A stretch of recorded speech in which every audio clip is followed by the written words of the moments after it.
So, jetzt habe ich den DB-Killer rausgemacht, jetzt wird's asozial.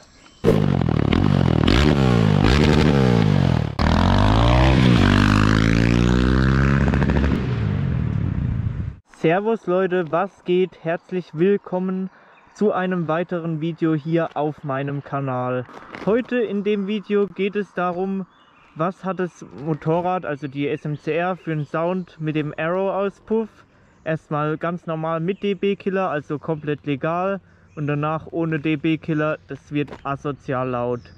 Ich mache dann einfach einen Cut, und wenn ich den DB-Killer rausgenommen habe, und dann werdet ihr sehen, was es für einen Sound gibt.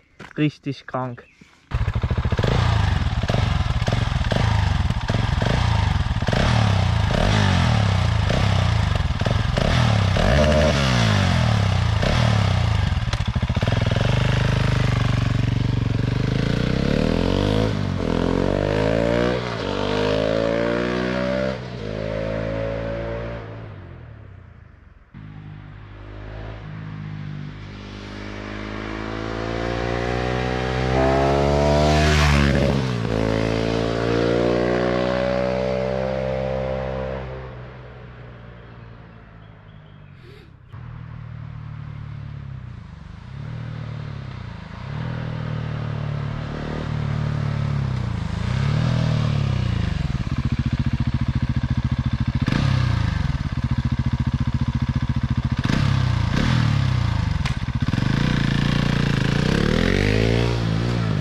So, jetzt habe ich den DB-Killer rausgemacht, jetzt wird's asozial.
Das war's jetzt mit dem heutigen Video.